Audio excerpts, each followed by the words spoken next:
Boa tarde, eu peço que todos desliguem seus microfones para que não haja ruído. Esse evento vai ser gravado e está sendo gravado já, e nós vamos disponibilizar para todos logo que houver a edição.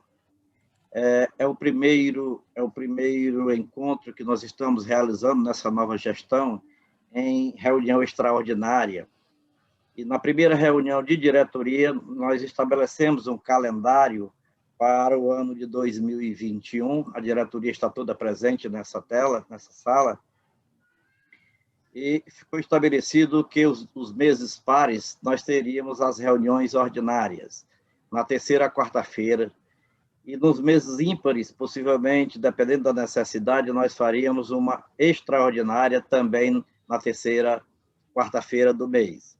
Assim, nós estamos começando hoje por uma extraordinária.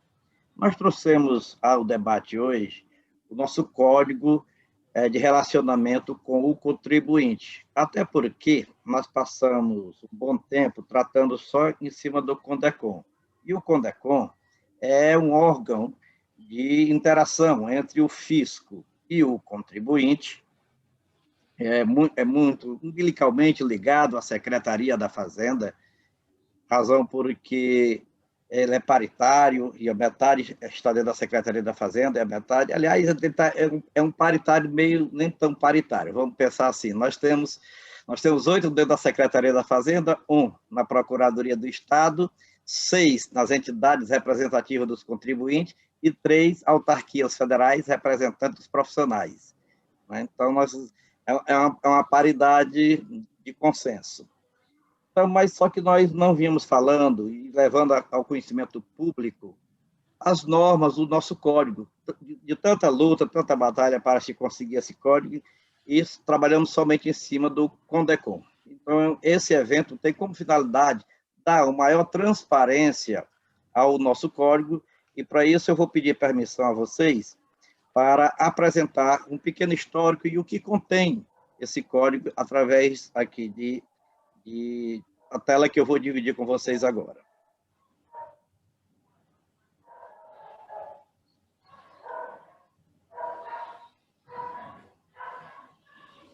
Tem alguém com o microfone ligado onde tem um cachorrinho latindo.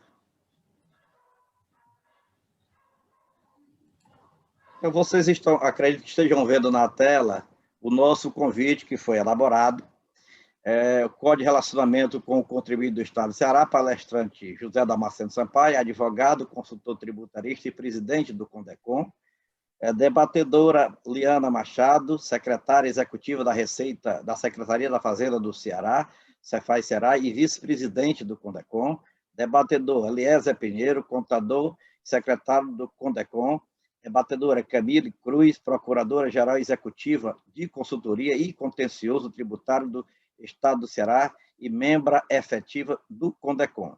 É uma realização do Conselho do CONDECON com o apoio da Secretaria da Fazenda e da Procuradoria-Geral do Estado, e tem a participação direta na organização, a OAB, com a sua Escola Superior de Advocacia, a ESA, a FACIC, a FIEC, a FEComércio, a FCDL, a FAEC, a FETRANSLOG, o CRC e o CORECON.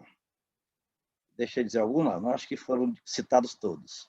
Então, são esses que estão compondo. A Associação Comercial está presente também. Certo, eu digo a Associação Comercial, eu digo que são os participantes que compõem o CONDECON, João. Ah, ok, desculpe. Tudo bem, mas seja bem-vindo, e você participou, você vai ver que você participou desde o início da ideia, em 2005.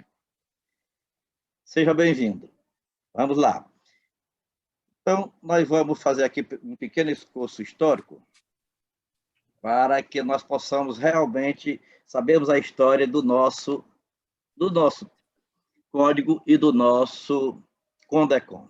Então, ele foi idealizado em 2005 na FACIC, razão porque a gente sempre trabalhou com muita vontade para que essa ideia fosse materializada. E surgiu realmente, eu participei de uma reunião de um CONDECON no estado de São Paulo e achei interessante a ideia, levei para o presidente da FACIC, Francisco Barreto, que está conosco nesta sala, participando do evento, e ele de logo incorporou a ideia E nós ficamos na condição de advogado e assessor jurídico da FACIC na época, e até então, ficamos encarregados de elaborar o projeto. E esse projeto ele foi, inclusive, levado por uma comissão de presidentes de entidades, que vocês estão vendo aí embaixo, FACIC, FIEC, FEComércio, FCDL, FAEC, 7K, CRC, OAB e a Federação das Associações Comerciais. Numa reunião com o presidente da Assembleia Legislativa de então, o deputado Marcos Carlos, o projeto foi entregue. E ele recebeu e lançou o projeto como sendo um projeto da mesa diretora da Assembleia Legislativa, com esse número aí, número 152, no ano de 2006. E foi nomeado relator do projeto o então secretário da mesa diretora da Assembleia Legislativa, o deputado Fernando Hugo. Então, essa é a ideia matriz do nosso código. Tramitou, fizemos muitas reuniões, a Secretaria da Fazenda era o palco de muitas reuniões, onde nós discutíamos esse texto todo, e ele foi modificado por diversas vezes lá na Assembleia Legislativa, até que a Procuradoria Jurídica entendeu que tratava-se de matéria pertinente a projeto de indicação, por conseguinte, teria que ser proposto pelo governo do Estado, e não diretamente por um deputado, como estava sendo pela mesa da diretora da Assembleia Legislativa. Embora não concordasse, porque os exemplos em outros estados não eram de necessidade, porque não trazia despesa para o erário, mas para facilitar o andamento do projeto, todo mundo foi de acordo que fosse remetido, então, para o governador. E assim foi. Foi para o governo, na época, Lúcio Alcântara, que engavetou o projeto, deixou adormecido por todo o seu mandato e o projeto não caminhou. Muitas reuniões foram feitas em cima disso e ele acabou, quando entrou candidato e perdeu para o governador Cid Gomes, disse que não ia mais mexer no projeto, deixasse para o novo governo. E aí, o que aconteceu, depois de muito vai e vem, o projeto de lei foi encaminhado pelo governador Cid Gomes, e a matriz do projeto permaneceu inalterada, inclusive nas suas razões de envio do projeto, a sua mensagem, ele faz referência às entidades idealizadoras do projeto de lei. E lá ele foi transformado em lei, que foi publicada no dia 6 de janeiro de 2014, que é a Lei Complementar número 130 daquele ano. Ainda em 2014, a lei foi regulamentada pelo Decreto 31.591/2014. Só um detalhe, que na tramitação na Assembleia Legislativa, por proposição de um deputado, a Federação das Associações Comerciais foi substituída na composição do CONDECOM pelo CORECOM, pelo Conselho Regional de Economia. Economia, não é? Isso. De Economia. Então, saiu a federação, isso foi uma emenda que foi feita no projeto, na Assembleia Legislativa, e houve essa substituição. Bom, feito o regulamento, faltava, então, dar vida ao nosso conselho. O código estava vigente, porque já estava publicado, estava regulamentado, mas para ele ser colocado em prática de funcionamento como um canal de interação com a Secretaria da Fazenda, precisava que ele recebesse vida. E aí nós devemos a nossa primeira presidente, grande incentivadora, se não fosse ela, não teria saído esse CONDECOM do papel, a doutora Fernanda Macedo Pacobaíba, nossa secretária da Fazenda. E há 2 anos instalou a primeira gestão do nosso CONDECOM, dando-lhe vida. Quais são os objetivos do código? Promover o bom relacionamento entre o fisco e o contribuinte, baseado na cooperação, no respeito mútuo, na parceria, visando a justiça fiscal. Vocês veem que o primeiro item logo do código é muito importante, porque ele veio ao encontro de um desejo comum entre as entidades representativas do fisco e o próprio fisco, de acabar com aquela visão de fisco versus contribuinte, fisco contra o contribuinte ou vice-versa, e criar uma imagem de fisco e contribuinte caminhando juntos, participando juntos. E é essa a visão que tem sendo implementada principalmente na gestão atual da Secretaria da Fazenda, que é a doutora Fernanda.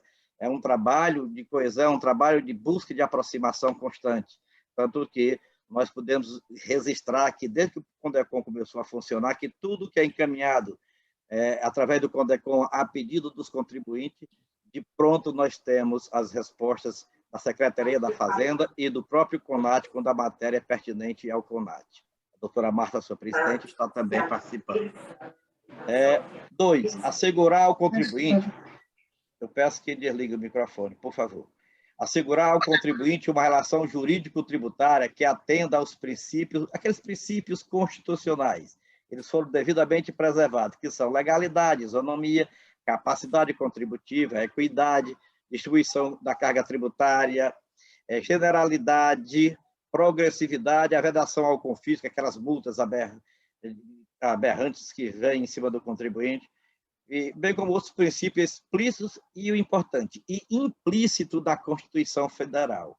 Porque tem muita matéria que depende de interpretação, razão porque foi colocado os princípios explícitos que estão claros para o conhecimento de todos, mas que pode ser interpretado como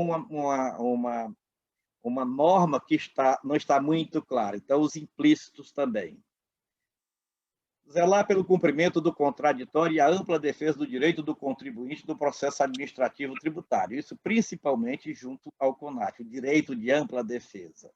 Zelar pelo regular exercício da fiscalização nos termos do artigo 196 do Código Tributário Nacional. Visto que nós fizemos remessa para aquele artigo, lá está estabelecido o princípio, todos os princípios que dão validade, e é uma lei complementar federal, dão princípio de validade a um regime, a uma fiscalização. Então, qualquer fiscalização que, mesmo atendendo a norma que não esteja prevista no Código Tributário Nacional, ferir o dispositivo, as condições de validade previstas no artigo 196 do Código Tributário Nacional, essa fiscalização ou autuação, ela é anulável ou nula, dependendo do que foi infringido. Assegurar a adequada e eficaz prestação de serviços gratuitos de orientação aos contribuintes. Toda e qualquer consulta, ela tem que ser por força desse dispositivo legal, sem custo para o contribuinte. Ser atendido, isso já são os direitos do contribuinte previstos na Lei Complementar 130 de 2014.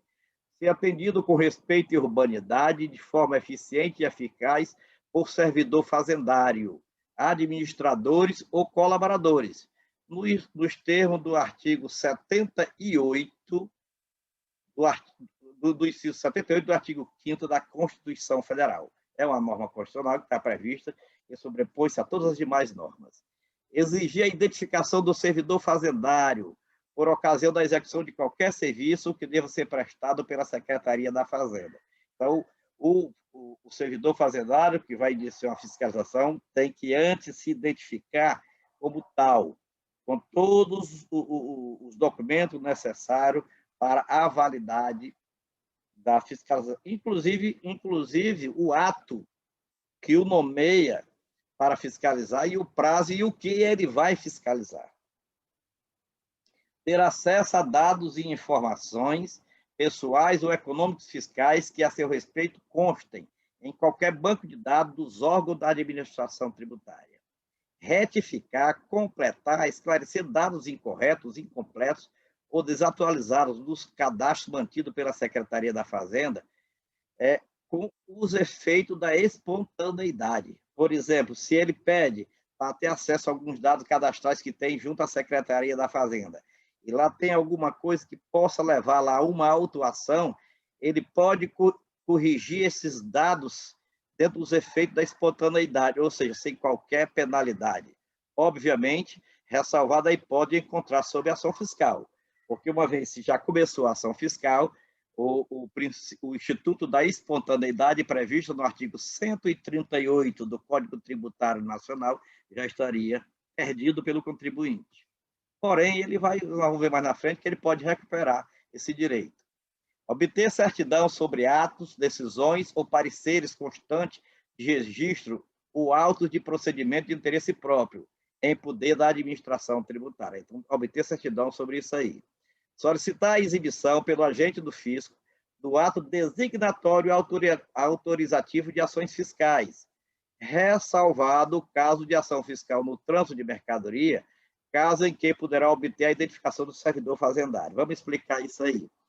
Se a fiscalização ocorre no estabelecimento do contribuinte, ele pode exigir a identificação e o auto autorizativo para a fiscalização, como eu falei ainda agora há pouco. Porém, se a mercadoria está em trânsito, não tem aquele ato autorizativo, o designatório, porque a mercadoria, ele está numa fiscalização, o fiscal não vai saber o que vai pegar naquela blitz, por exemplo, ou então não tem esse ato, mas ele precisa também se identificar como servidor fazendário, até para evitar que pessoas inescrupulosas venham a fazer esse papel, e às vezes até roubar a mercadoria, como aqui e acolá ocorre. O setor de transporte de carga sabe muito bem disso. Receber comprovante descritivo dos bens, mercadorias, livros, documentos impressos, papéis, programa de computador ou arquivos magnéticos ou eletrônicos entregues à fiscalização ou por ela retido. Ou seja, tudo que for retido pela fiscalização precisa ter um protocolo relacionando toda essa documentação ou tudo que o fiscal está recebendo. Recusar-se a prestar informações ou esclarecimentos solicitados verbalmente. Ou seja, o contribuinte só tem a obrigação de responder à fiscalização se o requerimento ou o pedido for feito por escrito. Se for por um telefonema, se for verbalmente, obviamente que ele não tem obrigação nenhuma de atender. Um detalhe, esse escrito pode ser por um WhatsApp, pode ser por um e-mail, desde que se comprove a origem dessa mensagem. Exceto quando se tratar de ação, de solicitação realizada em ação fiscal, de novo, no trânsito da mercadoria, que foge à regra geral. Obter a exclusão de registro de dados incorretos ou obtidos por meios ilícitos. Então, se tem algum meio ilícito ou dado incorreto registrado no órgão de fiscalização, na administração tributária, contra o contribuinte que não é verdadeiro, ele tem o direito, administrativamente, de ver corrigido ou excluído aquele registro. Isso tudo está na Lei Complementar número 130 do Estado do Ceará. Ser informado acerca dos prazos de pagamentos, dos valores lançados por meio de auto de infração e o percentual referente aos descontos das multas, para poder optar se pagar logo ou se vai pagar mais na frente. Ter assegurado, repito, o contraditório e a ampla defesa em todas as instâncias administrativas, independente do depósito prévio. Comunicar-se com o advogado ou entidade de classe quando estiver sob ação fiscal, sem prejuízo da continuidade dessa mesma ação fiscal. Um detalhe que eu queria depois voltar nesse aí, ter assegurado o contraditório e a ampla defesa em todas as instâncias administrativas, eu vou voltar mais na frente para criticar uma exigência que hoje tem para você se defender dentro do CONAT. Ser cientificado da tramitação de processo administrativo tributário em que seja parte, ter vista dos autos e obter cópias ou arquivo em meio magnético ou eletrônico, mediante, obviamente, o custeio da reprodução pelo interessado. Ter garantido pela administração tributária e seus servidores o sigilo fiscal de informação obtidos em razão do ofício sobre situação econômica ou financeira do contribuinte ou de terceiros que com ele se relacionarem e sobre a natureza e o estado de seu negócio ou atividade. Esse dispositivo é sumamente importante, tanto para a administração tributária como para o contribuinte. E o que quer dizer isso? É que, às vezes, por um motivo qualquer, ou um escorregão, um registro negativado de um contribuinte, vamos dizer, um contribuinte varejista, chegava ao conhecimento de uma indústria de forma indireta. Então, eles tomavam conhecimento de uma informação sigilosa e utilizavam. Então, se o fisco tem essa informação, não pode levar ao conhecimento de terceiro. É exatamente em cima disso aí para dar mais garantia à administração tributária e mais garantia ao contribuinte de que as suas falhas e os seus pecados são sigilosos. Ainda são direito do contribuinte exercer, sem qualquer ônus, o direito de petição contra a ilegalidade ou abuso de poder ou para a defesa de seus direitos. Aí eu volto àquele dispositivo anterior de que o direito de se defender, o direito ao contraditório, em todas as instâncias do processo administrativo, somado a isso aí, coloca por terra uma lei ordinária que obriga você a pagar para apresentar recurso no CONAT, você pagar para entrar com defesa no CONAT, porque exatamente fere esse dispositivo. O direito de ampla defesa é gratuito, que está previsto neste dispositivo da Lei Complementar número 130. Obter esclarecimento, quando julgar necessário, sobre os resultados apurados pela autoridade fazendária no decorrer da ação fiscal. Esclarecimentos do andamento, como está, o que pode pegar, o que pode ser feito. A obediência aos princípios do contraditório, da ampla defesa e do duplo grau de instância no CONAT. Está bem claro isso no Código de Relacionamento com o Contribuinte. Eu cito aí, para melhor conhecimento da gente, garantias asseguradas ao contribuinte. Então, esse que está em amarelo é um dispositivo do Código Tributário Nacional, artigo 138. A responsabilidade é excluída pela denúncia espontânea da infração, acompanhada, se for o caso, do pagamento, se houver tributo a ser pago, obviamente, né, do tributo devido e dos juros de mora, ou do depósito da importância arbitrada pela autoridade administrativa, quando o montante do tributo dependa de apuração. A responsabilidade excluída significa que o contribuinte não pode ser penalizado. Não quer dizer que ele fuja da responsabilidade de recolher o tributo. Ele é obrigado a pagar, cumprir com a obrigação tributária, mas sem multa, sem penalidade. Então, esse é o princípio da espontaneidade, que retira do contribuinte a obrigação ou a imposição de pena. Aí nós vamos continuar nesse branquinho, seu dispositivo do Código de Relacionamento com o Contribuinte, que nasceu como Código de Defesa do Contribuinte e foi posteriormente alterada para Código de Relacionamento com o Contribuinte, dentro daquele princípio que nós falamos, de um bom relacionamento, não tem ninguém que precise de defesa. Então, foi por esse prisma da parceria que se mudou tanto o nome do Conselho de Defesa, que passou a ser Conselho de Relacionamento com o Contribuinte, e do Código, que passou de Código de Defesa do Contribuinte para Código de Relacionamento com o Contribuinte. O que diz o Código? A regularização da obrigação tributária, antes de iniciado o parcelamento fiscal, observado o disposto no artigo 138 do Código Tributário Nacional. Ele está dizendo aí simplesmente que você tem direito à garantia assegurada ao contribuinte, a regularização da obrigação tributária na situação enquadrada conforme essa letrinha amarela do artigo 138 do Código Tributário. E assegurada a espontaneidade no cumprimento das obrigações tributárias na forma do artigo 108 do CTN e na legislação tributária estadual, que obedece o mesmo dispositivo, obviamente, do Código Tributário, sob pena de ilegalidade. Agora, um fato importante, que foi muito negociado com a Secretaria da Fazenda na época, foi esse dispositivo aí seguinte. O restabelecimento do direito à espontaneidade, ou seja, começou a fiscalização, perdeu o direito a corrigir, perdeu o direito à espontaneidade, mas ele pode ter esse direito restabelecido nessa situação aí, ó. Quando decorrido o prazo constante do mandado de ação fiscal ou termo de início de fiscalização, sem que se tenha notificado o contribuinte do resultado da ação fiscal ou de sua continuidade. Você vê o seguinte, quando vai o termo de abertura da fiscalização, tem um prazo para terminar. Se terminou aquele prazo, o agente fiscal responsável não comunicou que houve uma renovação daquele termo, que pode haver uma renovação de prazo, e não encerrou também a fiscalização, o contribuinte, com fundamento nesse dispositivo do Código de Relacionamento, adquire o direito à espontaneidade e pode procurar a Secretaria da Fazenda para regularizar sem pagar a multa, pagando o tributo devidamente corrigido, se o tributo for devido em virtude da fiscalização. Bom, deveres da administração tributária.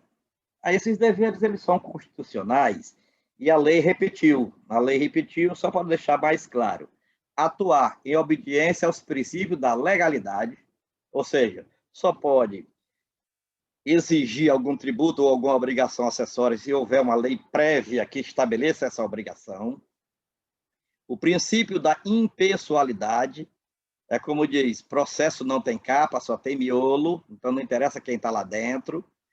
Da moralidade, da publicidade, da razoabilidade, sem impor além do necessário, da finalidade, ou seja, tem que ter um motivo, uma motivação que justifique aquele ato, do interesse público, ou seja, acima do interesse privado, do interesse da coletividade, da eficiência na administração e, principalmente, da motivação dos atos administrativos. Não pode ser por perseguição, não pode ser por escolher fulano ou segmento X. Ele tem que ter uma motivação para que esses atos sejam praticados. Tudo isso também, além de estar previsto na Constituição Federal, está previsto no nosso Código.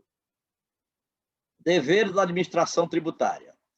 Proferir decisão devidamente fundamentada, ainda que sucinta, sob pena de nulidade. Então, tem que explicar por que aquela decisão, qual o fundamento legal e qual o histórico dela, conforme uma sentença judicial.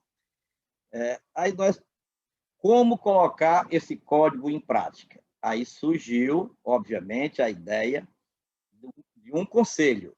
É um conselho paritário, com 9 representantes do fisco e 9 representantes do contribuinte. E ficou, depois da lei aprovada, a seguinte composição: 6 entidades empresariais: FACIC, FEComércio, FIEC, FAEC, 7CAS, FCDL. Aí o 7CAS, vocês estão vendo aí que nós só temos federações, ó, FACIC, FEComércio, FIEC, FAEC e FCDL. O 7CAS entrou para compor, representando o setor de logística e transporte, porque na época a federação ficava em Pernambuco, em Recife.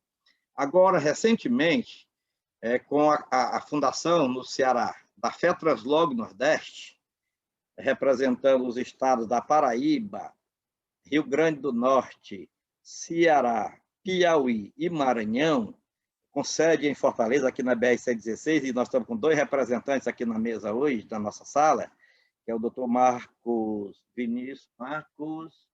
Viana e o doutor Robério. Então, eles dois estão compondo e representam. Então, o 7CAS, por lei complementar do Estado, saiu e deu lugar à FETRANSLOG, a pedido das 2 entidades. 3 conselhos de representação das profissões regulamentadas. A OAB representando os advogados, o CRC representando os contadores e o CORECON representando os economistas. 9 órgãos, sendo 8 da Secretaria da Fazenda e 1 da Procuradoria, que é a Procuradoria Geral do Estado. No total, nós somos 18 efetivos e 18 suplentes. A missão: resguardar as prerrogativas inerentes aos contribuintes, fazendo cumprir as normas do Código de Relacionamento do Contribuinte e demais normas que têm vinculação entre o fisco e o contribuinte do Estado do Ceará. Esses membros são indicados pelas entidades, podem ser com mandato de 2 anos, podendo haver a renovação pela própria entidade ou a substituição, não tem problema a qualquer momento, pelas entidades, pelos conselhos e pelos órgãos, assim também como pela Secretaria da Fazenda. Uma vez apresentado esses representantes, nós encaminhamos para a Secretaria da Fazenda, que a Secretaria da Fazenda encaminha para o governador, que baixa um ato empossando, dando a prerrogativa, ou declarando membros do CONDECON as pessoas que foram indicadas por cada entidade componente do CONDECOM. Ele é dirigido, o CONDECOM, por uma diretoria com mandato de 2 anos. Nós tivemos o primeiro mandato presidido pela nossa secretária da Fazenda, Fernanda Pacobaíba, e a atual diretoria é a seguinte: mandato de 2 anos, como eu disse, começou agora em 2021, termina em 2023, no mês de abril de 2023. Presidente sou eu, José Damasceno Sampaio, eu represento a FACIC, nosso presidente Francisco Barreto está também conosco nesse evento. O vice-presidente é a Liana Machado, que está conosco também, será uma debatedora, representa a Secretaria da Fazenda. O secretário é o Antônio Eliezer Pinheiro, que será um debatedor também, representa o Conselho Regional de Contabilidade. Uma novidade, a primeira vez na história, um órgão, podemos dizer, muito ligado ao setor público, tem na presidência uma entidade privada, no caso, a FACIC. A nossa missão foi exatamente criar um órgão diferenciado dos demais existentes no Brasil. Pra vocês terem ideia, quando o projeto, em 2005, foi levado à Assembleia Legislativa, o CONDECOM de São Paulo já funcionava. E lá tem um presidente, um auditor fiscal, que se aposentou como auditor fiscal e ainda hoje é o presidente do CONDECOM. Então, nunca mudou. Então, aqui nós fizemos uma proposição diferente para fazer uma experiência e para avançar nesse relacionamento e para mostrar, principalmente, que o CONDECOM não é um órgão da Secretaria da Fazenda, embora seja umbilicalmente ligado. Ele é um órgão de relacionamento entre a Fazenda e o contribuinte e entre o contribuinte e a Fazenda. Então, esse órgão ele tem uma função muito importante, porque, além de fazer esse relacionamento, ele tem essa alternância na presidência e na vice-presidência. Então, veja o seguinte: o primeiro mandato foi presidido pela secretária da Fazenda, e eu fui para a vice-presidência. Segundo mandato, então, tem que ser eleito entre um membro das entidades representativas dos contribuintes, e assim fui eleito. Então, eu sou o presidente. E o secretário tanto pode ser representante da Secretaria da Fazenda, como da PGE, como das entidades. Então, foi eleito o Eliezer até sem se candidatar. O Eliezer nem se candidatou e estava até ausente no momento, mas por unanimidade impositiva, ele foi eleito nosso secretário, repetindo o mandato. O que tem qual é a missão do CONDECOM? Vejam bem como é importante, planejar, elaborar, propor, coordenar e executar a política estadual de proteção ao contribuinte. Isso é função do CONDECOM. Receber, analisar e dar seguimento às manifestações encaminhadas pelo contribuinte. É um canal de comunicação. Então, nós recebemos, analisamos e encaminhamos para a Secretaria da Fazenda, encaminhamos para a Procuradoria-Geral do Estado e encaminhamos para o órgão competente que vai decidir sobre a matéria proposta. Receber, analisar e responder consultas relativas à política estadual de proteção ao contribuinte ou sugestões encaminhadas pelos contribuintes. Prestar orientação aos contribuintes sobre os seus direitos, garantias e obrigações. Então, quando manda uma consulta, nós temos por obrigação responder a essas consultas e prestar essas orientações. Informar, conscientizar os contribuintes sobre o tributo e sua função social. Aquela educação fiscal, que a Secretaria da Fazenda vem muito bem distribuindo, muito bem pregando aquele programa, também é uma missão do CONDECOM. Antes de encerrar, tem um dispositivo da lei, está no artigo 9º da lei, que eu não coloquei aí, mas queria chamar a atenção para ele, que é muito importante.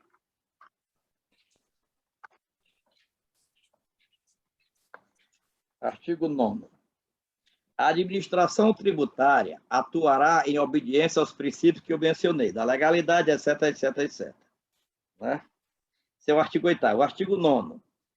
As leis, regulamentos e demais normas jurídicas que modifiquem matéria tributária indicarão expressamente as que estejam sendo revogadas ou alteradas, identificando com clareza o assunto, a alteração e o objetivo desta alteração. Então, isso é uma norma e você pega assim, fica alterada a lei dá uma nova redação sem dizer ou sem manter do conhecimento do contribuinte o que está sendo alterado. E mais importante ainda, anualmente, até 31 de março, o chefe do Poder Executivo determinará a consolidação por decreto da legislação vigente relativa a cada tributo da competência do Estado do Ceará. Para acabar com leis esparsas, tem que ter uma consolidação. ICMS, então tem que ter um decreto regulamentando tudo, para não ter lei esparsa. É tudo ali no só regulamento. E a exceção do município. IPVA, tem que estar lá tudo. Então, todas as normas pertinentes, os tributos estaduais, têm que estar regulamentadas num só decreto. Você não está procurando decreto número tal, decreto isso, decreto aquilo, decreto isso. Hoje nós estamos sentindo uma certa dificuldade, eu pelo menos, os decretos não estão vindo a reprodução do diário oficial. Então, quando você reproduz o diário oficial não é corrigido com a nova norma. Então, você tem que pegar e estudar um decreto e estudar outro. Eu queria até ver isso, Camilo, quando você for falar, se eu estou procurando na fonte errada. Assim sendo, eu dou por encerrada a minha apresentação e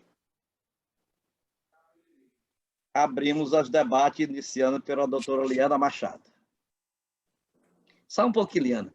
Eu estou fazendo o papel de mestre-irmã até para poder agilizar nosso trabalho. Então, em vez de estar fazendo o mestre-irmã, eu estou fazendo logo tudo direto, para ficar menos burocrático. Liana, por favor.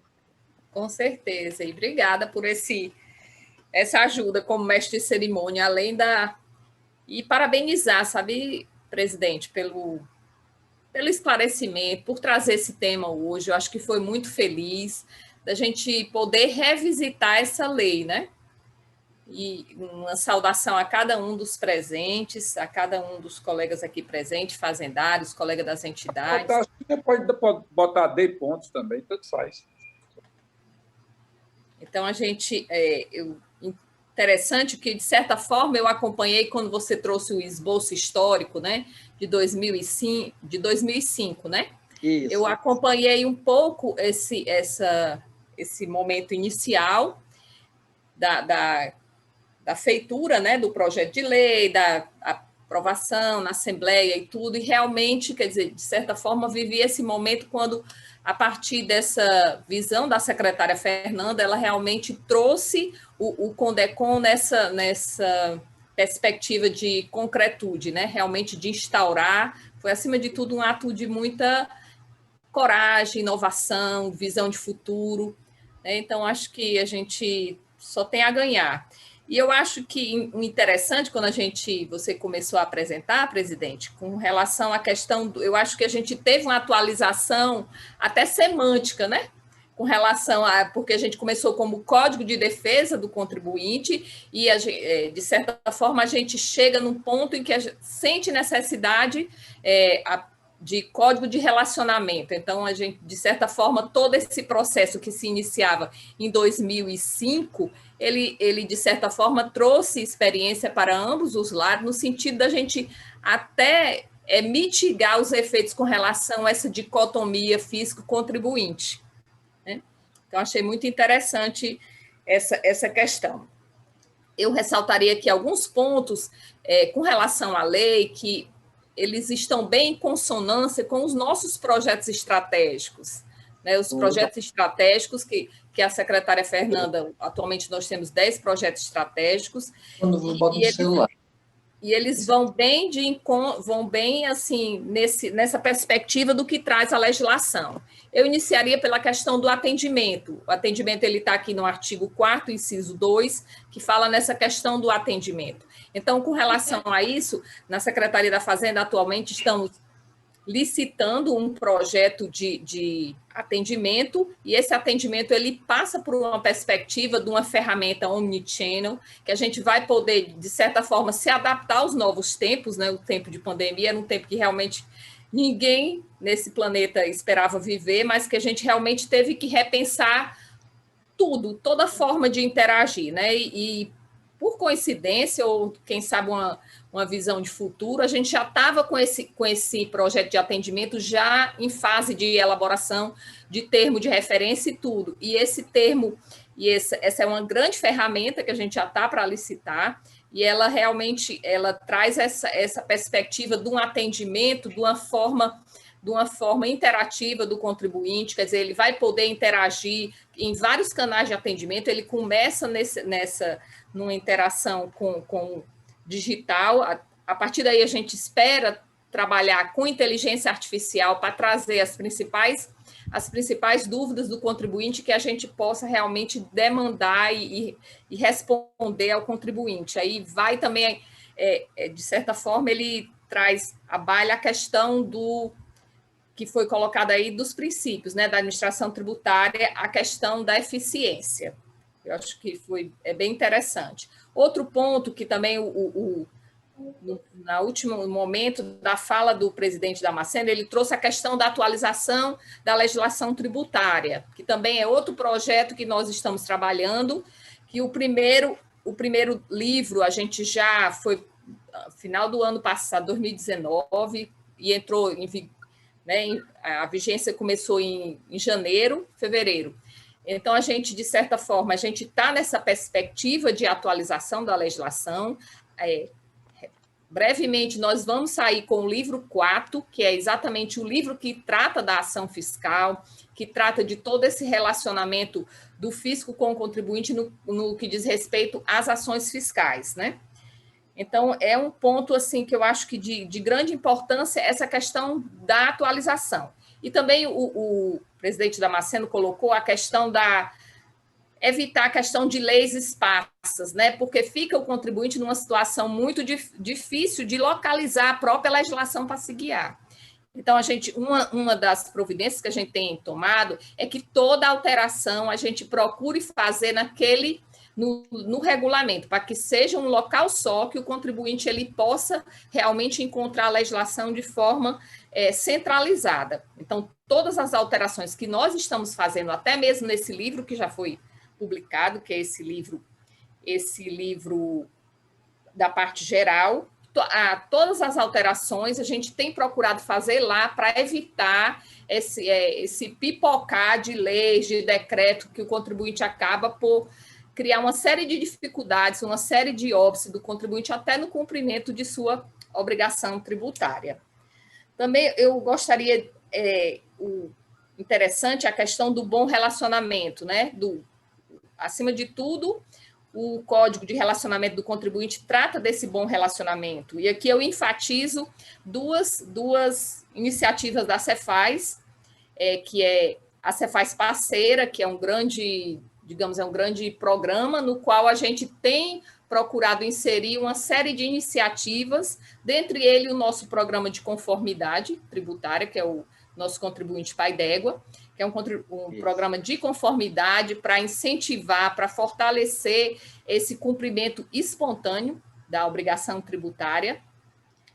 E basicamente, eu acho que ele vem realmente também ao encontro dessa perspectiva que norteia toda a legislação da lei complementar, né, do Código de Defesa, com relação a essa questão do bom contribuinte, do bom relacionamento. Uma questão importante, que também na legislação ela fala da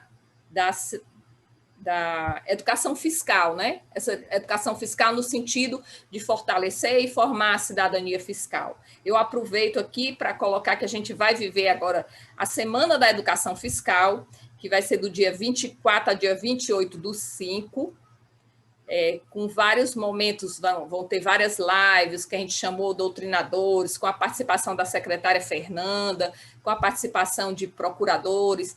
Então, vai ser um momento realmente esse momento formativo, né, no que diz respeito à educação fiscal, que é também dentro dos princípios e garantias aí da lei, que está no artigo 4º, inciso 7º.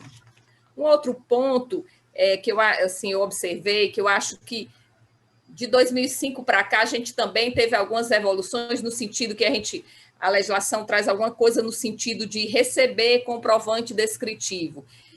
A gente tem sentido muito isso no trabalho que a gente tem feito de atualização do nosso regulamento, é no sentido de que hoje em dia os documentos fiscais eles estão na forma eletrônica. Então, acho que também a gente tem que pensar na possibilidade de logo, em breve, a própria lei aqui do CONDECOM, ela realmente também trazer esse novo cenário de documentos fiscais eletrônicos, que não existe mais esse receber o comprovante descritivo da entrega. Então, a gente tem bem essa perspectiva que é todo um contexto novo, né? Um contexto bem diferente de 2005. E uma última observação que eu gostaria de fazer é com relação também aqui, foi colocado pelo presidente Damasceno, a questão de obter esclarecimentos do resultado da ação fiscal. Também, então, logo a secretária Fernanda assumiu, um dos pontos que ela colocou foi exatamente essa questão de, antes da lavratura do auto de infração, o contribuinte ser cientificado de todo o contexto da ação fiscal e também de todo o contexto, se for o caso de algum lançamento de ofício que venha a ser feito no final da ação fiscal. Então, é interessante isso. E mais um ponto também com relação a assegurar a espontaneidade no cumprimento das obrigações tributárias. Também, dentro dessa perspectiva, a atual administração tem procurado fortalecer esse cumprimento da espontaneidade, no sentido que a gente tem procurado fortalecer o monitoramento fiscal, né, através do CIGET, através da criação do nosso domicílio tributário eletrônico, no sentido de que o contribuinte possa realmente conhecer o quanto antes. Nós temos um monitoramento virtual, que são aquelas comunicados que o contribuinte recebe no sentido de estar atento com relação à questão, por algum motivo, atraso na escrituração fiscal digital, também no que diz respeito ao credenciamento. Então, toda essa forma interativa de que o contribuinte seja informado e que seja propiciado a ele o cumprimento da espontaneidade, a gente tem procurado fortalecer muito esse canal e esse mecanismo. Então, era basicamente essas as considerações, parabenizar o presidente Damasceno pela explanação, pela escolha da gente reiniciar, né, iniciar essa nova gestão, revisitando a lei, que constitui a base, o fundamento e o alicerce de todo o relacionamento que a gente se propõe a construir quando nos foi dada essa missão de participar do CONDECOM. Muito obrigado, Liana, muito bem colocada a sua participação, e eu fico lisonjeado, porque nós estamos realmente começando e é desse apoio que nós precisamos para levar avante o mistério de nosso CONDECOM.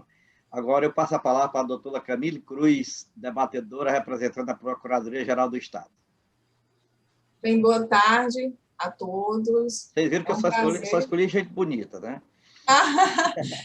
Boa tarde a todos, é uma satisfação. Estava falando aqui para todos no início, como eu estou feliz de estar aqui, que eu estou aqui me recuperando de Covid. Então, realmente é uma satisfação do fundo do meu coração estar com essa sensação de que estou voltando um pouco aí a minha rotina, embora um pouco aí devagar. Parabenizar aí ao Damasceno pela palestra, pela iniciativa ainda em 2005, né, Damasceno, de lutar, né, por essa ideia, de trazer, digamos assim, melhorias ainda naquela época, 2005, no relacionamento do Estado junto ao contribuinte. Logicamente, a gente nota que, naturalmente, houve uma melhora, né, desse relacionamento Estado-contribuinte digamos assim, de 2005 para cá, foi natural isso em relação, digo, de uma forma geral, de todas as administrações tributárias, é o que eu vejo aí no Brasil, isso porque, com base em experiências fora, em relatórios da OCDE, isso já vinha, digamos, sendo absorvido por algumas administrações. Eu fico muito feliz que o Estado do Ceará, no caso, ele vem, sim, adotando algumas medidas que nos mostram que, mais do que constar em lei, efetivamente está se materializando o início, né, digamos assim, de uma maior aproximação, né, do contribuinte junto à administração tributária. A gente é muito acostumado com essa administração burocrática, que eu digo que a burocracia não é algo ruim, a burocracia ela vem para dar uma certa segurança, ela veio para isso, né? Mas, logicamente, essa burocracia foi entendida de outra forma, né? A gente começa a colocar também o cidadão no centro das decisões, e aí de forma que vem mudando aí a conduta do Estado em relação ao contribuinte e do contribuinte, por que não, em relação ao Estado. Eu digo que nessa relação, o Estado, o poder público sempre tem que dar o primeiro passo. Ele que tem que dar o primeiro passo nessa relação de confiança. Mas é algo a ser construído numa via de mão dupla, né? Isso eu digo porque a gente também nota que os profissionais, os advogados, os contadores, principalmente esses, que têm digamos assim, uma particular importância na decisão desse contribuinte, a gente nota que os profissionais têm que realmente absorver novas habilidades de saber quais são as medidas que a Cefaz as novas medidas que a Cefaz está oferecendo. Quais as novas medidas que a Procuradoria do Estado está fazendo? Será que está igual a 2 anos atrás, a 3 anos atrás? Será que, às vezes, um advogado ou um contador ele precisa já ter uma atitude mais defensiva? Né? Então, é muito importante a gente ver aí novas habilidades, né, de forma de comunicação, fala em conciliação, em transação, enfim, e essas novas habilidades estão sendo absorvidas por advogados, por contadores e por gestores, né, por servidores públicos. Então, é extremamente importante isso. Eu digo que a Procuradoria do Estado, dentro dessa relação Estado e contribuinte, a gente pensa em uma casa, né, digamos assim, que precisaria ser reformada, a gente está falando em reforma tributária, mas a Procuradoria do Estado é só uma varandinha dentro dessa casa, porque a Procuradoria do Estado ela trata aí da dívida ativa estadual, ela tem uma importância dentro dessa relação tributária, essa varanda, e a Procuradoria, eu tenho muito orgulho de dizer que a gente deu digamos, está reformando aí essa varanda com o intuito de melhorar esse relacionamento com o contribuinte e, afinal, sim, arrecadar receita, porque o Estado precisa, sim, de receita para fazer, às vezes, aí, das demandas da sociedade. Vejo aí, em relação ao Código, várias questões que, digamos, que a Procuradoria avançou em relação ao relacionamento com o contribuinte. Eu me lembro que, em 2019, a gente tinha uma lei de 2017, que já dispunha sobre recebimento de seguro-garantia e carta-fiança. Quando eu assumi a gestão da dívida ativa em 2019, eu olhei para a lei e falei, por que a gente não recebe seguro-garantia e carta-fiança de forma administrativa? Por que os advogados continuam ajuizando a ação de algo que a gente não se opõe? Então assim, essa visão resolutiva digamos, da administração tributária, digamos, é importante na resolução de algumas questões, tanto que desde 2019 a gente recebe seguro-garantia e carta-fiança de forma administrativa. Em 5 dias, 10 dias, a empresa, o contribuinte, vai ter lá a sua certidão com esse seguro-garantia ou carta-fiança. Parcelamentos administrativos que antes demoravam, eventualmente, 10, 15 dias presencial, hoje a Procuradoria está praticamente com todos os seus serviços digitais, e eu preciso dizer que essa intenção foi até mesmo antes da pandemia, já tinha o portal do contribuinte, um pouquinho antes da pandemia, e hoje a Procuradoria ela avançou não só na parte digital, hoje você parcela digitalmente, você se defende pelo site. Hoje o nosso pedido de revisão de dívida escrita, que eu preciso dizer que antes era até, digamos, não era tão conhecido, né? O que é esse pedido de revisão de dívida escrita, Camille? Mesmo escrito a sua dívida, eventualmente em algumas situações, ela pode eventualmente estar ilegal, você pode ter pago, enfim. E é um pedido de defesa. Hoje, esse pedido de defesa, você protocola ele de forma virtual, pelo site do Portal do Contribuinte. Tem prazo, 30 dias corridos. Eu acho tão interessante quando eu digo que essa mudança tem que ser de via dupla, Damasceno, porque antes era tudo presencial, não tinha um prazo, as pessoas não conheciam muito o pedido de revisão.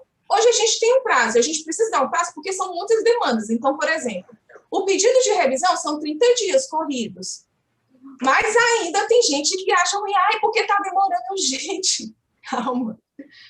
Né? Assim, vamos aqui ter uma confiança de mão dupla, a gente precisa de prazo, porque não tem só o seu pedido de revisão, tem números, mas é um avanço, a gente tem um prazo, tem-se uma cultura junto aos procuradores que ali é um prazo administrativo tão importante quanto um prazo judicial. Inclusive, a Procuradoria tem investido em, digamos, nessa comunicação administrativa para evitar a judicialização. Né? Então, hoje, um contribuinte bem informado, um advogado bem informado, um contador bem informado, ele vai saber que, administrativamente, hoje dá para se resolver muita coisa, e não só judicial, dá para se resolver muita coisa e não só exclusivamente na via judicial. Né? Na prática, eu vou lhe dizer, e aí eu digo essa questão de via dupla. Não é fácil a gente mudar uma cultura de relacionamento, não é? Mas eu digo isso, a gente trabalha no ideal. Então, por exemplo, no Portal do Contribuinte teve toda uma capacitação dos servidores de atender melhor esses contribuintes que venham até a Procuradoria, de informar esses contribuintes, na verdade, que dívida ativa é Procuradoria do Estado, não é Cefaz. Precisa estar bem informado. Hoje, o Portal do Contribuinte, você coloca seu CPF, coloca seu CNPJ, você vai ver se está escrito em dívida ativa ou não.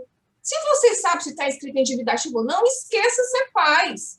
O seu pedido é na Procuradoria. Eu digo isso porque, embora a gente disponibilize uma ferramenta extremamente fácil para ser, digamos, acessada, extremamente fácil, por um contribuinte, por um senhorzinho de uma mercearia lá de um interior, não é só para advogado, é para qualquer um que queira, ela é acessível, ainda tem gente que faz um pedido na Cefaz.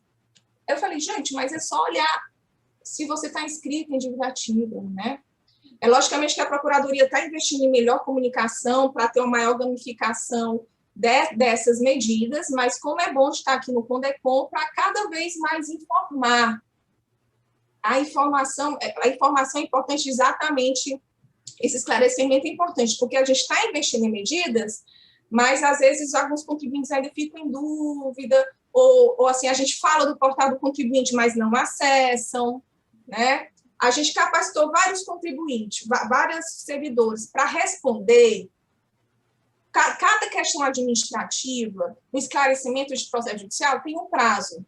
Hoje tudo tem um prazo, certo? Foi uma capacitação de um ano e meio. A gente ainda está aprendendo, se você quer saber. A gente ainda está aprendendo. Mas a gente se capacitou para atender qualquer contribuinte de forma ágil e dentro dos prazos. É daquele contribuinte aquele contribuinte que conhece a doutora Camille. Então, às vezes tem alguns colegas que me mandam dizer, doutora Agilize, eu falei, mande e-mail, o portal, eu garanto que você vai ser atendido.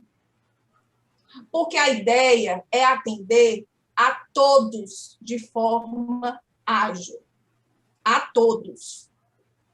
E não só porque conhece a doutora Camille que vai ser ágil. Porque conhece a doutora Fernanda e vai ser ágil. Não. É para atender a todos de forma ágil. Aí eu digo assim, olha, se demorar, fale comigo, porque se demorar, o pessoal vai levar caramba, entendeu?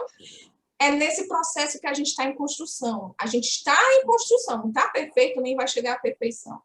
A gente está nesse processo de construção, a gente está em processo de transformação. Essa transformação que o José Damasceno aí começou ainda, né, em 2005, essa transformação, como é importante ter uma legislação dessa. A gente sabe que parte dessa legislação está esparsa em outras leis, mas é importante. E é importante a gente ficar vigilante também. É que nem democracia. Existe, mas a gente precisa ficar vigilante. A gente precisa ficar vigilante. Então, enfim, eu não vou me estender, aqui. Queria dizer que estamos esforçando, falar aí do PGE Diálogo. Hoje eu tenho muito orgulho de dizer que a gente faz mesas de conciliação. Eu adoro escutar os contribuintes, porque me dá a percepção correta da realidade. Eu acho que a gente tem que sair do gabinete, não ficar só nos... O contribuinte não são só processos, não é só processo. Como fez bem para a minha capacitação profissional e acadêmica, ouvir os contribuintes e entender que tem perfis totalmente diferentes um do outro. Perfis totalmente diferentes um do outro. Então, a PG faz mesas de negociação. A gente faz mesas de negociação, gente, a gente não precisa de refis, não. Eu não estou dizendo que precisa, no sentido assim, para começar a negociar, não.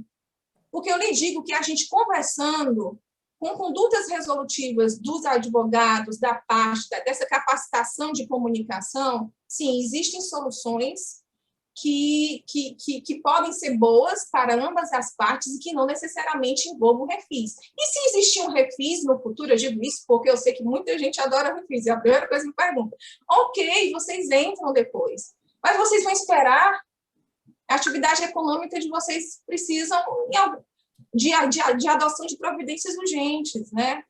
Então, eu tenho muito orgulho assim, desse início, dessa construção que eu vejo na Procuradoria, eu vejo na CEPAS, uma administração, uma secretária que se comunica, no WhatsApp, no Instagram, educação fiscal, conversa, sabe, gente? Então, assim, eu tive reuniões com outras procuradorias que eu digo assim, eu falei com orgulho, aqui no Ceará a gente está tentando. A gente está tentando. Enfim, é isso. Tinha outras coisas para falar em relação à Procuradoria, mas eu fico feliz de fazer parte aqui desse Fundecom. Eu até vou aqui como debatedora, né, para, digamos assim, animar um pouco aqui as dúvidas de todos. Eu queria saber até do Damasceno, como é que é o Fundecom nos outros estados? Porque, assim, eu sei que a gente teve muitas... a gente está começando, né, aqui nosso Fundecom, acho que a gente está no começo, mas a gente teve grandes debates, eu acho que foi muito frutífero, né, esse já início, mas eu fico com curiosidade para saber como é que em São Paulo, como é que em outros estados tem essa sintonia que tem esse conselho, ou é só algo no papel, né? Porque a gente sabe que tem muita coisa que fica só no papel, né? Não acho que seja o caso daqui. Depois das palavras do Eliezer, aí eu te respondo. Pronto, eu estou aqui lançando aqui, quero saber como é que a gente está numa posição interessante em relação a outros estados, a gente está caminhando bem em relação aos estados. Enfim, eu lanço aí esse questionamento, então, muito obrigada a todos. Obrigado, doutora Camille, que você se recupere plenamente. E muito bem colocar a sua mensagem, e nós somos testemunha da realidade do que está sendo implementado na Procuradoria-Geral do Estado, nesse tratamento direcionado ao contribuinte. Concedo a palavra ao nosso colega Eliezer, contador, meu secretário no CONDECOM e representante do Conselho Regional de Contabilidade. Conforme disse o Chico Barreto, amigo do Vanderlei de Almeida. Ok, muito obrigado, Damasceno, muito obrigado a vocês todos. Primeiro foram as belas, né, Damasceno? Agora vem a fera, né? Agora os feios, né? Muito bem. Olha, primeiro, parabenizá-lo pela iniciativa de provocar uma reunião de diretoria com a doutora Eliana e nós definirmos algumas diretrizes do que iremos fazer durante esse ano, já com o calendário definido até o final do ano. E iniciando com, primeiro dizer de uma grata surpresa, porque todos os dias a gente aprende uma coisa nova. E hoje eu aprendi uma coisa que eu tomei um susto, eu vi e pensei que estava errada a palavra lá na sua apresentação e corri para o oráculo, né? E aí vi que a palavra existe, escorço. Aí eu disse, escorço? Aí eu fiquei nunca ouvi essa palavra e fui buscar e vi que é Porque sumário. você é novo. Pois é, eu sou novo e vi essa palavra e eu achei que você tinha errado a apresentação, mas eu estou dando os parabéns exatamente por ter colocado uma palavra que eu fui apresentado a ela. Eu fiquei muito prazer, fui apresentado. Né, Marta? Aí eu corri para o oráculo para poder tirar Também, Aliense, fui apresentada. Fiquei até preocupada quando vi, não foi? Foi. Muito bem. Primeiro, parabéns, porque, como disse a doutora Eliana, revisitar a lei é muito importante, porque aí a gente, primeiro, entende que, naquele momento, algumas coisas que estavam colocadas e foram colocadas na lei já se concretizaram. A Secretaria da Fazenda já trabalha nessa palavra que eu ouvi também pela primeira vez lá no Congresso da doutora Camille, que é a dialógica, e que eu achei bonita também. Aí as palavras bonitas eu vou guardando aqui, porque nos dão aquela sensação de que a gente está aprendendo uma coisa todos os dias. Então, a dialógica da doutora Camille tem sido utilizada na prática mesmo. Eu sou testemunha, e ela estava falando praticamente para mim. Eu falo com ela, ela diz, mande um e-mail. Aí eu mando um e-mail, no outro dia eu recebo a resposta. Então, eu digo, eu vou mais não falar com ela, não. Eu mando direto o e-mail e a turma lá da PGE já responde no mesmo dia. Ontem eu recebi uma resposta no mesmo dia. Então, está de parabéns por essa iniciativa. O que a PGE tem feito de mudanças, nessas mudanças que estão acontecendo diariamente, são muito importantes. Eu sempre lembro, quando eu estava na Cefaz, das palavras do Zé Carlos. Zé Carlos, na apresentação das coisas que iam se modernizando e sendo colocadas na internet, ele dizia sempre o seguinte: você já pensou, uma pessoa mora lá em Irapuã, Pinheiro, e o seu núcleo de atendimento é em Quixadá. Eles são 200 quilômetros para se deslocar de Irapuã, Pinheiro para Quixadá, às vezes para resolver uma coisa e faltou um documento, ele tinha que voltar. E agora tudo é resolvido pela internet. Então, esses parabéns se estendem para a Secretaria da Fazenda por uma coisa que foi tão importante que a Fernanda tomou por conta dessa pandemia no ano passado, que vocês não imaginam, que às vezes a atitude, uma simples atitude, o reflexo dela, vocês não têm noção de quanto ela foi importante, que foi a quebra da circunscrição fiscal dos contribuintes. Vocês não têm ideia de que esse foi o passo, talvez, o mais importante tomado no ano passado em relação a todos os atendimentos que a Cefaz tem feito durante esse período, e que eu fico feliz porque é uma coisa que se estende para o pós-pandemia. Então, isso a gente dá os parabéns. Eu quero dar os parabéns também ao Contencioso. O CONAT lançou agora, e eu acho que ela foi no dia 11, a primeira versão que saiu, a primeira edição, as jurisprudências do Contencioso. O CONAT decide e publica. Está de parabéns, Marta, por tomar essa decisão e imediatamente já ir publicando as jurisprudências em formato de informativo, nesse formato, e com isso você faz mês a mês o que está acontecendo. Esse já foi o primeiro. Essa iniciativa, para mim, está de parabéns.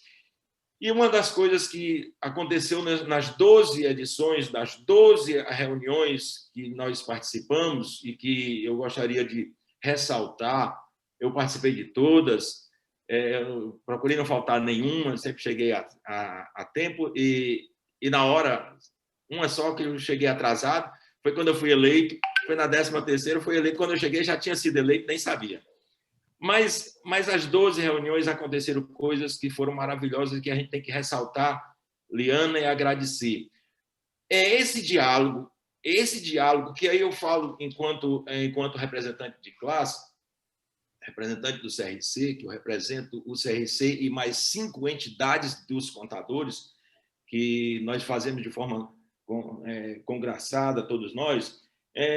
Esse diálogo, são o atendimento de todas as demandas que nós tivemos durante esse período todo e que a Cefaz teve a máxima vontade, a máxima boa vontade de colocar. Ontem eu passei para a Liana, ela já está estudando o caso, uma situação em que está havendo um transtorno, um problema no DTE. Um problema no DTE é onde os contribuintes tentam se comunicar com as pessoas e o sistema está em loop o tempo inteiro e não está conseguindo atender. São coisas que a gente se acostumou no CONDECOM a tratar diretamente com a Cefaz e a Cefaz tem nos atendido. E isso é muito importante. Temos que ressaltar esse diálogo que aconteceu a partir do CONDECOM. Muito importante. E aí eu quero colocar uma outra coisa que também foi muito importante, que foi uma vitória do CONDECOM, que foi a Cefaz ter abolido as taxas de retificação da escrita fiscal digital. Foi muito bom, é espetacular, os contadores agradecem demais, porque no final das contas caía nas costas dos contadores essas retificações, mesmo assim dos contribuintes, quando ele tinha que retificar alguma coisa, um erro que aconteceu, e isso num processo que era um custo muito alto para os contribuintes. Mas, ainda estando aí na época da Cefaz, eu tinha essa crítica e volto agora na condição de representante de classe junto ao CONDECOM, reafirmar a crítica que o nosso amigo Damasceno fez, o presidente fez, uma crítica em relação a estar na lei uma regra de que você teria os serviços da Cefaz de forma gratuita e nós termos taxas para defender, para utilizar a ampla defesa e o contraditório e pagar taxa ao Estado. Eu confesso que é uma das críticas, que, da mesma forma que a gente fez em relação à retificação, a solicitar uma ação para si mesmo, como um regime especial, como uma consulta, eu até concordo, mas defender-se do seu direito de ampla defesa e contraditório é que eu acho que deveria ser revisitado da mesma forma que foi revisitada as taxas de retificação. Fica essa minha colocação para a Secretaria da Fazenda, aqui a doutora Liana sendo representada, e a doutora Camille aqui pela PGE, porque faz parte do Estado, as duas compondo o Estado nessa situação, de se perceber que esse custo para os contribuintes ele é muito alto, de fazer essa defesa, de utilizar o contraditório e a ampla defesa, que sempre foi gratuita a partir do momento que mudou e passou a se cobrar essas taxas. Eu não digo nem a perícia, não estou nem discutindo a questão da perícia, porque é um serviço a mais, mas eu estou falando na defesa que é um ato administrativo comum e não é diferente da perícia. Eram essas as colocações que eu queria fazer e ressaltar muito bem que a atitude do Damasceno, desde 2005, da FACIC e dos órgãos que lá lutaram por esse código, eu diria, esse troféu que foi ofertado na administração da doutora Fernanda, logo no início da administração dela, quando nós tivemos reuniões com entidades e ela disse, eu vou efetivamente eu vou implantar o Conselho, que já está aí desde 2014 a lei aprovada, e aí a gente ainda não aprovou, e 5 anos depois da lei aprovada, o Conselho se instalou. E aí eu quero dizer uma coisa que é muito importante. Esse Conselho, o CONDECOM, ele se transformou num órgão para a sociedade que extrapola a Secretaria da Fazenda e muito extrapola até as representatividades nas entidades e leva para a sociedade esse diálogo que é muito importante, que tem sido uma porta onde os contribuintes se sentem representados, efetivamente representados, com assento de discussão junto à Secretaria da Fazenda e junto à PGE, e esse assento de discussão tem sido por demais importante. Eu diria, eu não quero colocar na palavra da doutora Camille e da doutora Liana as palavras como se fossem nós colocando dessa forma, mas sintam-se completamente no sentido de que nós estamos felizes, nós, enquanto entidade, eu estou falando em termos de entidade, com a receptividade e as respostas que vocês têm dado para a sociedade através do CONDECOM. Podem ter certeza que essa representatividade ela tem sido por demais importante. A gente vê isso no reflexo e na repercussão que tem sido o CONDECOM aqui no estado do Ceará. Eu já conversei com pessoas de outros estados, em fóruns que a gente participa em outros estados pelo CRC, e nos outros estados não tem isso, pode ter certeza. Se existem outros conselhos funcionando, não funcionam tão bem como o daqui, e tenho certeza, o Damasceno é que tem mais testemunha para poder dizer isso daí, mas em relação ao CRC, eu posso responder dessa forma, essa relação tem sido muito boa do Conselho Federal com os órgãos federais, está acontecendo nos dois últimos anos, mas do órgão estadual, com os órgãos e com todas as entidades, é muito importante o que vocês têm feito, e a gente fica feliz com essa renovação que aconteceu, com essa mudança que aconteceu, e a gente espera realmente que a administração do Damasceno, a gente dá todo o apoio para que isso aconteça, seja um exemplo para o resto do Estado, para o resto do país, de como uma entidade pode ser presidida por uma pessoa que não seja do órgão público da Cefaz ou da PGE. E eu espero, torço muito que dê certo e que a gente mantenha essa boa relação que nós tivemos nesses 2 anos com a doutora Fernanda, que foram brilhantes. Muito obrigado a vocês e desculpe por me estender tanto. Obrigado, Eliezer. Inclusive, Eliezer, é o seguinte, eu pegar aquela mensagem daquele médico de uma organização de hospitais aqui de Fortaleza e digo, vai dar certo. Eu concedo a palavra ao presidente da OAB e membro efetivo do CONDECOM, doutor Erinaldo Dantas.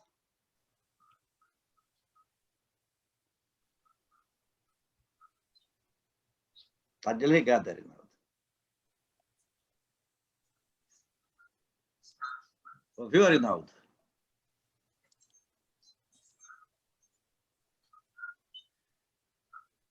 Estou concedendo a palavra a você, Erinaldo Dantas.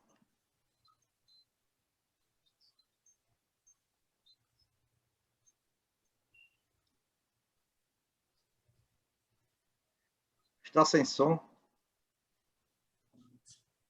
Enquanto o Erinaldo se conecta, eu franqueio a palavra a quem dela queira fazer uso, principalmente os membros do CONDECOM. Honório Pinheiro.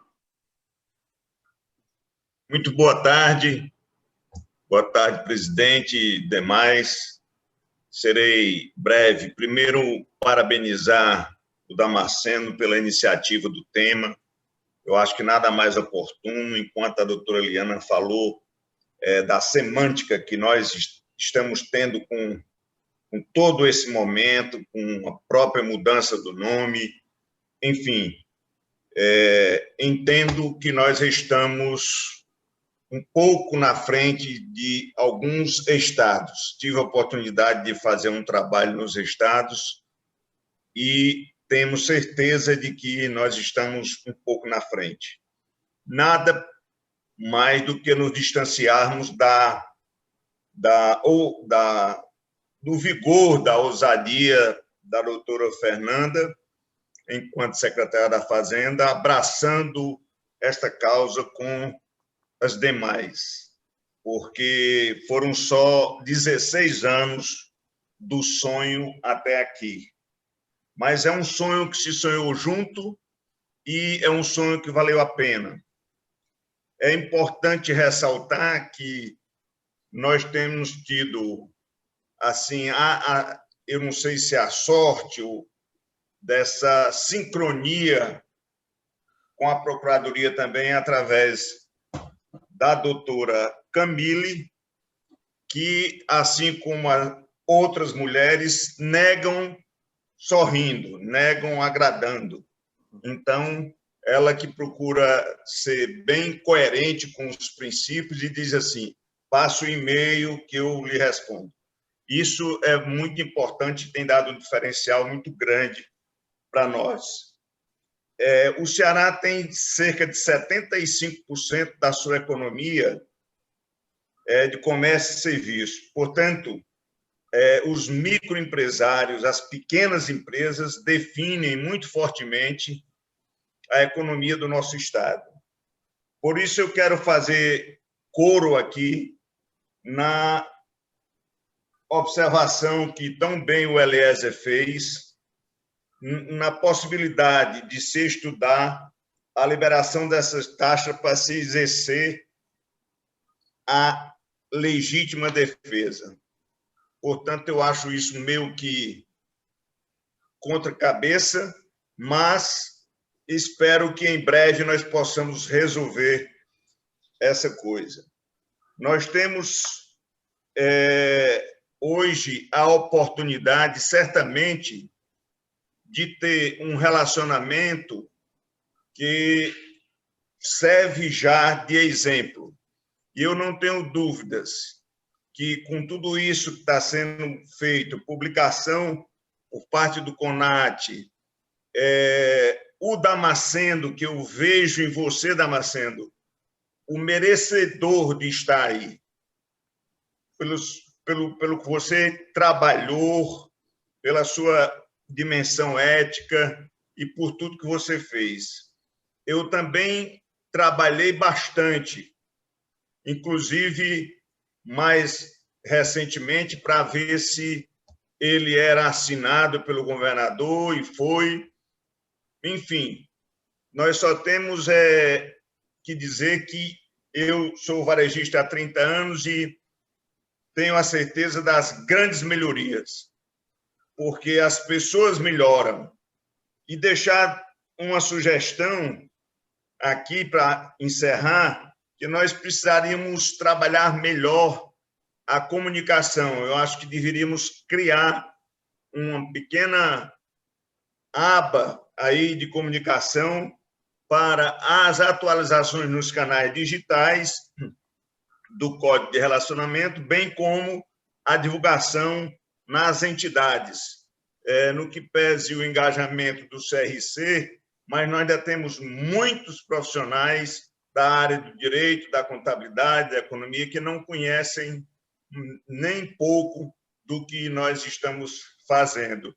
E aí acontece um grave erro. O profissional não conhece e fica botando culpa naquilo que não existe. Você diz assim, não, mas a culpa é do governo, a culpa o comércio fechou por culpa de A, culpa de B. Não? Então, assim, você precisa conhecer o mínimo minimorum para poder fazer alguns julgamentos. Eu deixo essa sugestão, estou reforçando, porque fiz na gestão da Fernanda, e aqui para o Damasceno, eu acho que nós não podemos nos distanciar disso. Palestras, divulgações e atualizações. Muito obrigado, parabéns ao Damasceno, e que Deus nos conceda sabedoria e muita luz para poder nos guiar diante desses desafios que estão aí. Obrigado. Obrigado, Honório. Conto com você sempre à frente. Arinaldo Dantas com a palavra. Querido presidente Damasceno, cumprimentar a Vossa Excelência, todos os integrantes, aqui na pessoa da minha querida Martinha, presidente Marta do Contencioso Administrativo, saudade dos nossos encontros lá no Contencioso, desejar uma pronta recuperação para a Camille. Camille, eu espero que você esteja 100% curada da Covid, porque tem uma brincadeira que eu faço com meus amigos, de que a câmera, ela suga a nossa energia. Então, se você está com Covid e está querendo descansar só participando de reunião por videoconferência, você, na realidade, cansa mais do que uma reunião presencial. Então, vamos respeitar a doença, vamos se cuidar, vamos deixar que o nosso corpo possa trabalhar e recuperar. Eu estou, graças a Deus, esse tempo todo ainda sem pegar e respeitando muito, né? Estamos com um conselheiro seccional da UAB, um rapaz de 41 anos, infelizmente entubado no hospital da Unimed. Então, a gente tem que ter uma atenção.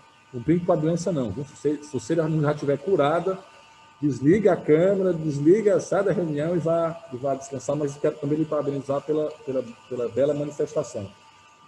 Se o presidente ressaltar aqui a importância do CONDECOM, eu e o Honório, que me antecedeu, nós que somos mais antigos, né, Honório? Mas eu só lhe antecedi porque o seu microfone travou, mas a palavra o presidente tinha dado para você, que é o presidente da OAB. Eu sou só o seu seguidor. Cara, meu professor.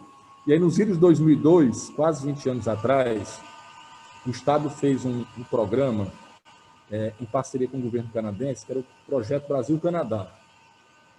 E o Projeto Brasil-Canadá criou como fruto o Fórum Permanente Físico-Sociedade. Que desde o projeto é de 2002, o Fórum Permanente é de 2003. E eu e o Honório fomos membros fundadores desse fórum, que resultou numa excelente relação entre os representantes da sociedade, os representantes dos contribuintes e o fisco. E entre a gestão, sai gestão na Fazenda, o fórum foi encerrado, e aí eu aproveito para parabenizar a nossa querida secretária Fernanda, que trouxe à vida uma ideia antiga do Damasceno, que é do Condecon, que permite que a gente possa ter um diálogo mais franco, aberto, com o fisco. E uma coisa que eu costumo dizer sempre, meu querido presidente Damasceno, é que nós temos o mesmo gol, nós temos o mesmo objetivo. O aumento da arrecadação vai ser sempre consequência do aumento da atividade econômica. Então, se a gente tiver uma gestão que possibilite um aumento da atividade econômica, naturalmente, consequentemente, a gente vai ter um aumento da arrecadação. Então, através de entradas que podem ser simples de solucionar do ponto de vista da administração, eles podem ter uma repercussão muito grande em termos de custo, em termos de operacionalização por parte das empresas. Isso que é fundamental, é indispensável que a gente avance cada vez no Condecon, melhore essa integração, porque todos nós só temos a ganhar, não só Estado, não só contribuintes, mas também toda a sociedade que usufrui de uma maior arrecadação por parte do nosso Estado. Que Deus possa abençoar a todos e contem sempre com a Ordem dos Advogados do Brasil. Muito obrigado. Obrigado, Arinaldo. Eu quero aproveitar, logo depois da sua fala, para agradecer o apoio na divulgação e na adoção deste evento através da Escola Superior de Advocacia, que está também transmitindo e abriu inscrição, inclusive com certificação aberta a quem se inscrevesse através daquela escola. Então, nossos registros de agradecimento por tudo. A palavra está franqueada a quem dela não usou ainda, principalmente quem for membro do Condecon. O Leilson pediu a palavra aí. Leilson, tem a palavra, Leilson. Obrigado, Eliezer.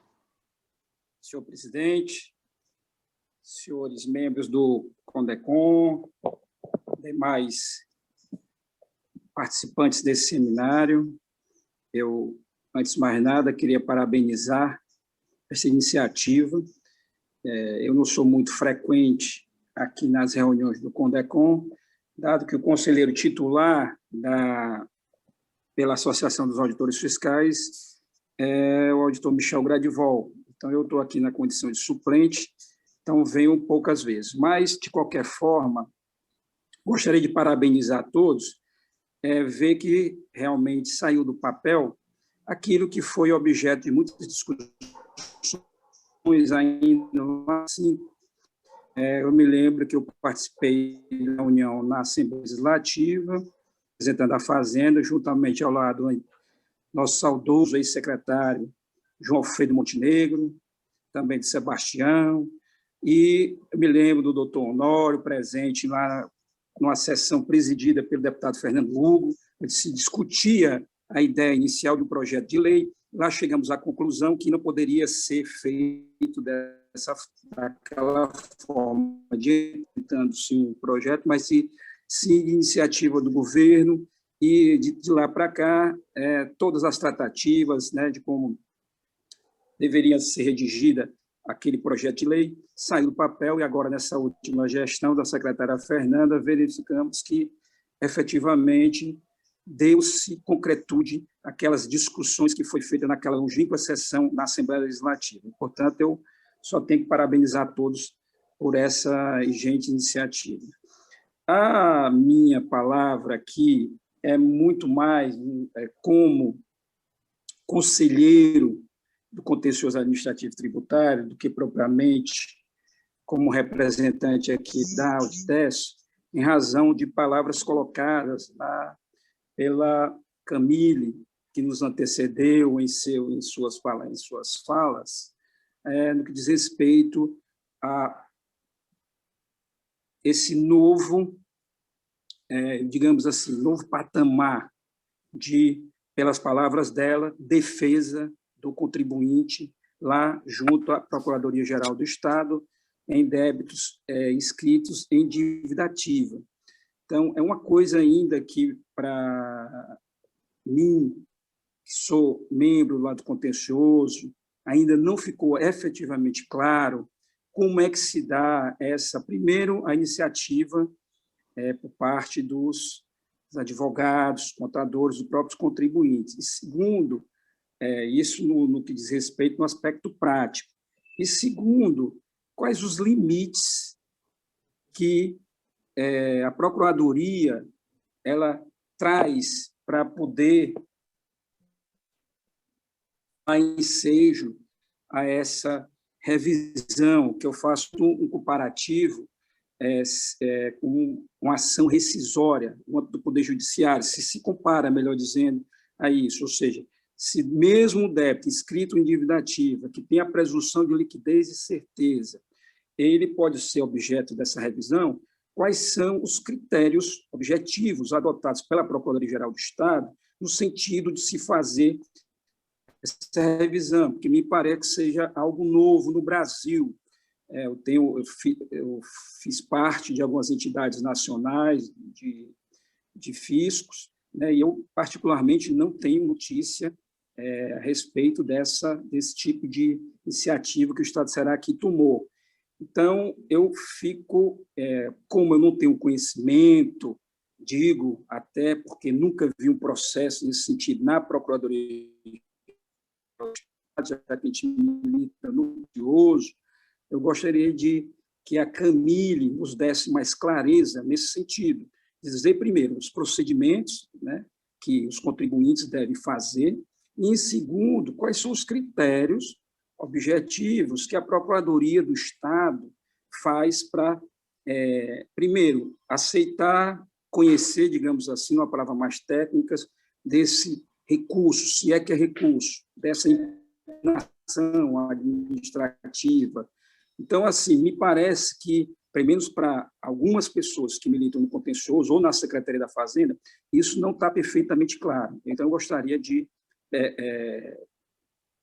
que a Camille nos desse uma visão mais ampla para a gente ter uma compreensão melhor do que se trata essa questão. Ótima pergunta. Camille, só um momentinho. Eu te pergunto, dá para responder em poucas palavras ou vocês precisariam de um tempo maior? Porque se assim fosse, nós poderíamos marcar um painel. Muito simples. Muito então, simples. por favor.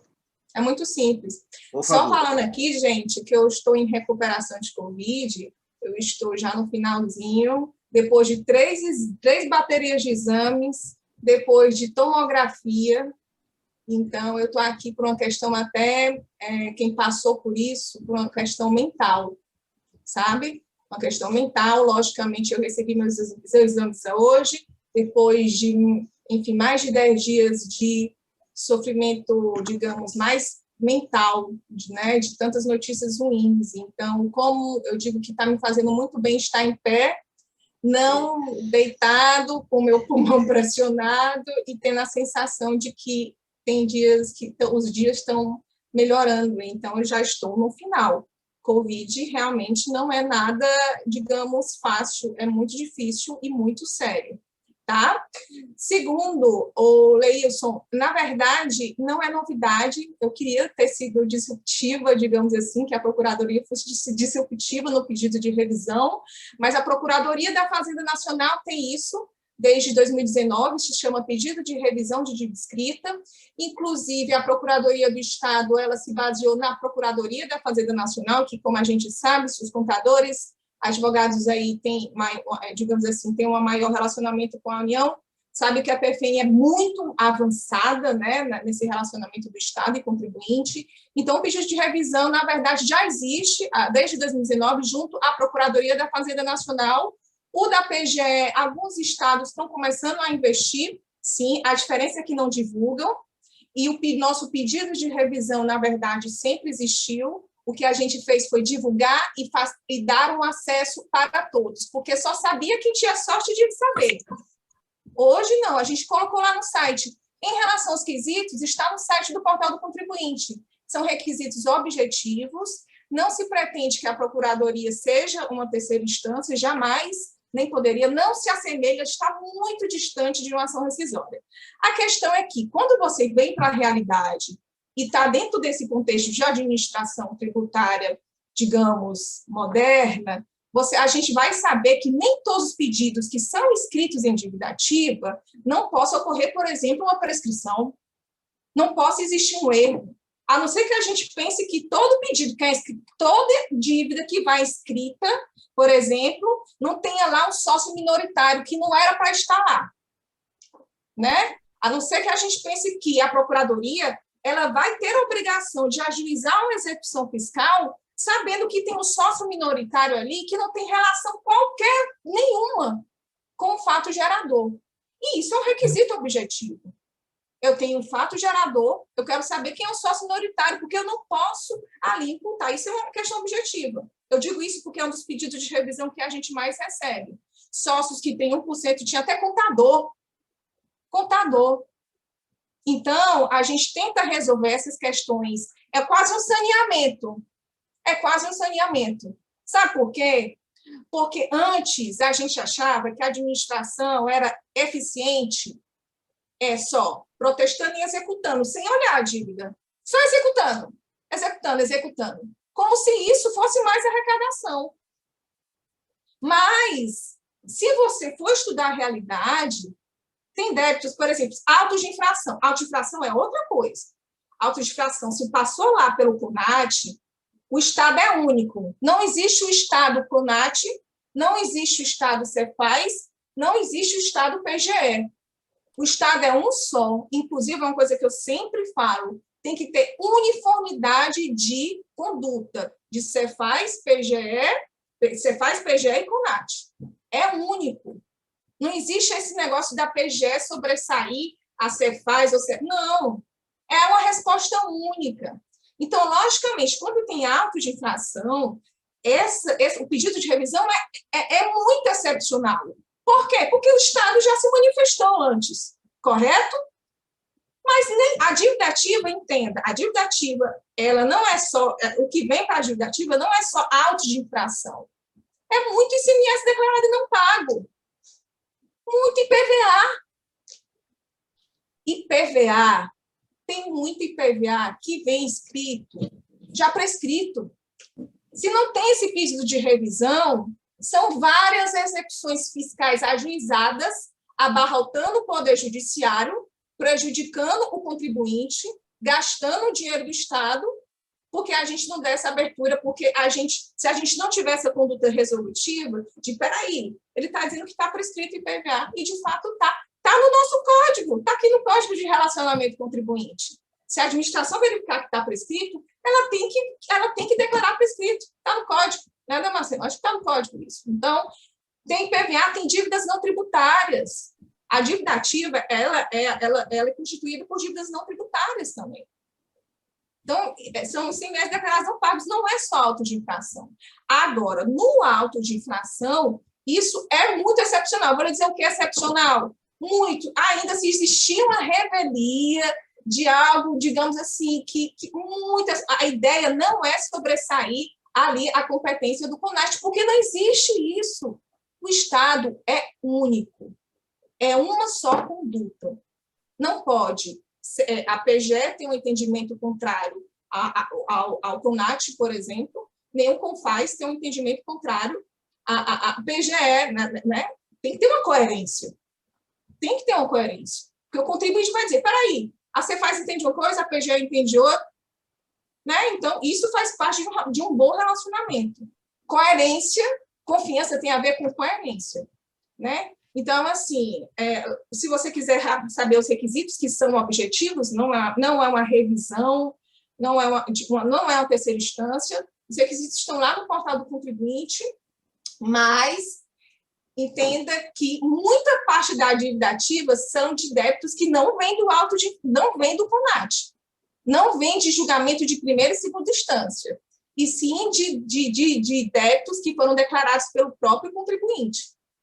E a ideia é evitar o desperdício, digamos assim, de a gente ficar ajuizando, sabendo, por exemplo, que ali se trata de uma dívida com potencial ilegal, mas objetivamente considerado, porque se precisar, porque, logicamente, é um pedido mais limitado, se precisar de algum tipo de ilação, o contribuinte, mesmo em pedidos de ICMS declarado não pago, quiser provar má-fé, boa-fé, isso não cabe. Tá certo? Então, na verdade, é uma medida não é uma novidade, a PFN já faz isso, mas é uma medida, digamos assim, eficiência. Na verdade, é isso. Ok, e a gente fica de olho Camila. na PFN também, viu? Porque a PFN já está falando em transação tributária e ali a gente está de olho, de alguma maneira, trazer isso para a nossa realidade também. Tá certo? Eu espero ter tirado sua dúvida. Ok, doutora Camila, muito obrigado. Eu passo a palavra ao presidente da FACIC, membro do CONDECOM, Francisco de Assis Barreto de Souza. Muito obrigado, presidente. Boa tarde para todos os amigos presentes. Eu considero amigos porque eu estou altamente gratificado. Né? Os senhores imaginam um sonho de 2005, né, que me foi apresentado à época pelo doutor Damasceno. Nós fomos a uma reunião em São Paulo. Estava iniciando alguma coisa a respeito de um código e nós vislumbramos um futuro muito bom, muito promissor, aonde a gente acabasse muito com aquele problema que existia nós versus ele, é nós e eles. Hoje nós estamos todos juntos. Então, eu estou muito feliz, muito agradecido a todos vocês pela participação, pela forma com que vocês se dedicam, uma forma não só profissional, mas, acima de tudo, uma forma humana. Como o Honório lembrou aí, hoje, boa parte, a grande maioria do nosso comércio, basicamente, é composto de micro e pequeno, e na época dessa pandemia, aí, desse pandemônio, o negócio aí foi aumentar mais. Então, a gente precisa de gente que tenha cabeça boa como vocês, que usem o bom senso e que façam, na verdade, fazer a mudança mesmo nesse país. Né? Nós realmente estamos num espaço de pioneirismo, mas eu acho que nós já temos também Minas Gerais, não é, Damasceno? Damasceno pode, inclusive, me falar isso melhor. Eu vou encerrar respondendo a Camila o questionamento dela. Ok. Então, nós temos, mas não são muitos estados, e, com certeza, ninguém está como nós. E eu não poderia deixar de aproveitar essa oportunidade e